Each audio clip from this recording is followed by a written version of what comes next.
ओम श्री महालक्ष्मी नमः। आइए श्रवण करते हैं अक्षय नवमी, आंवला नवमी क्यों मनाई जाती है, इसकी परंपरा क्यों है, इस दिन पूजा करने से क्या होता है। आंवला नवमी अक्षय नवमी कार्तिक मास के शुक्ल पक्ष की नवमी तिथि को मनाई जाती है। दीपावली के बाद ये महापर्व आता है। आंवला नवमी 2021 में 12 नवंबर को है। पूजा का शुभ मुहूर्त है 6:45 से लेकर के दोपहर 11:54। कुल समय इसका है 5 घंटे 8 मिनट। इस दिन आंवले की पूजा करने से, आंवले के वृक्ष की पूजा करने से संतान और लक्ष्मी धन धान्य की प्राप्ति होती है। इस दिन प्रातःकाल उठना चाहिए, साफ स्वच्छ वस्त्र धारण करना चाहिए, आंवले के पेड़ की पूजा करनी चाहिए और पूरे परिवार को भोजन उसके नीचे करना चाहिए। ना संभव हो तो जो लोग जा पाएँ वो ही जाएं। इसके करने से घर में सुख समृद्धि का वास होता है। आंवले के वृक्ष में माँ लक्ष्मी का वास होता है। आंवले के वृक्ष में दूध चढ़ाया जाता है और श्रृंगार का सामान तथा वस्त्र गरीब, सुहागन और ब्राह्मण को श्रद्धा भक्ति भाव से देना चाहिए, उन्हें प्रणाम करना चाहिए। इस दिन दान का विशेष महत्व है। अक्षय नवमी को जो भी दान किया जाता है उसका फल कभी भी नहीं मिटता, इसलिए इस दिन अवश्य ही दान करें। इस दिन सफ़ेद या लाल मौली के धागे से इसकी परिक्रमा की जाती है। महिलाएं 8 या 108 बार परिक्रमा करती हैं और बिंदी, टॉफी, चूड़ी, मेहंदी, श्रृंगार का सामान इत्यादि चढ़ाती हैं आंवले के पेड़ पर।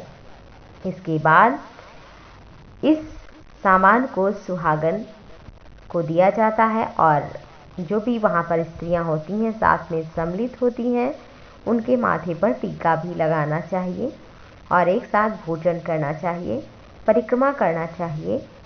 और इसकी सामग्री है आंवले का पौधा, पत्ता, फल, फूल, कलश, जल, कुमकुम, हल्दी, सिंदूर, अबीर, गुलाल, चावल, नारियल, सूत का धागा, धूप, दीप, नैवेद्य, श्रृंगार का सामान, दान के लिए अनाज। चलिए श्रवण करते हैं कथा। एक व्यापारी और उसकी पत्नी काशी में रहा करते थे। उनकी कोई संतान नहीं थी। इस कारण व्यापारी की पत्नी बहुत दुखी रहती थी, जिससे उसका स्वभाव चिड़चिड़ा हो गया। एक दिन उसने अपने पति से कहा उसे संतान चाहिए तो वह किसी बच्चे की बलि भैरव के सामने दे, इससे संतान होगी। उसने ये बात जब अपने पति से कहा तो पति को अच्छा न लगा, पर व्यापारी की पत्नी को संतान की चाह ने इस तरह से बांध दिया कि वो अच्छे बुरे को समझ ही नहीं पाई और एक बच्चे की बलि भैरव के सामने दे दिया, जिसके परिणाम स्वरूप उसे कई रोग हो गए, उसके जीवन में दुख आ गया। अपनी पत्नी की ये हालत देखकर व्यापारी बहुत दुखी हुआ। उसने कारण पूछा और जब पत्नी ने बता दिया कि एक बच्चे की बलि दी है, उसी के कारण ऐसा हुआ है, सुनकर व्यापारी क्रोधित हुआ, उसे मारा। पर बाद में बड़ी दया भी आई और उसने सलाह दी कि अपने पाप से मुक्ति पाने के लिए गंगा में स्नान करें, सच्चे मन से प्रार्थना करें, दान पुण्य करें, व्रत करें।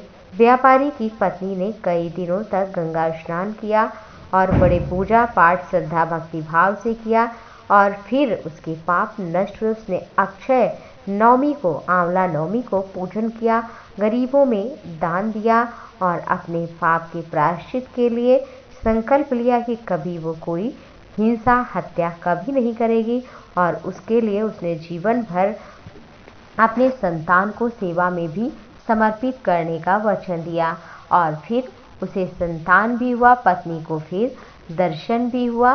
गंगा माता एक बूढ़ी औरत के रूप में दर्शन दिया और उसके सारे विकार दूर हो, इसके लिए कार्तिक शुक्ल पक्ष की नवमी के दिन आंवले का व्रत, अक्षय नवमी का व्रत रखकर और आंवले के वृक्ष की पूजा की, जिससे उसके कष्ट दूर हुए और उसे पुत्र की भी प्राप्ति हुई। और फिर उसने एक पुत्र तो जिसकी बलि दी थी उसको उसकी माँ को समर्पित किया और उसे यहाँ तक अपने पुत्र को बताया भी नहीं कभी, और दूसरा पुत्र हुआ जो कि अपने पास रखा। इस तरह से माता प्रसन्न हुई और भगवान हिंसा से नहीं, प्रेम से प्रसन्न होते हैं और अपने जीवन में सुख की कल्याण की कामना से इस दिन व्रत जरूर करना चाहिए। व्रत ना भी कर पाए तो फिर पूजा तो जरूर ही करें, सात्विक आहार ग्रहण करें। इसके नीचे महालक्ष्मी भगवान श्री हरि का वास होता है, जैसे कि पीपल है, पाकर है, आम है, बरगद है, गूलर है, नीम है, शमी है इत्यादि पौधे पवित्र माने जाते हैं। वृक्ष उसी तरह से आंवला भी बहुत ही शुभकारी पौधा माना जाता है। अक्षय फल प्राप्त करना हो तो आप भी अवश्य ही दान पुण्य धर्म इस दिन जरूर करें। आंवले के वृक्ष की पूजा करें जिससे आपके घर में महालक्ष्मी का वास हो। तो आप सभी पर महालक्ष्मी की कृपा बनी रहे। और कार्तिक मास में ये त्यौहार भी मुख्य रूप से मनाया जाता है। आप सभी पर ईश्वर की कृपा बनी रहे। जय श्री हरि।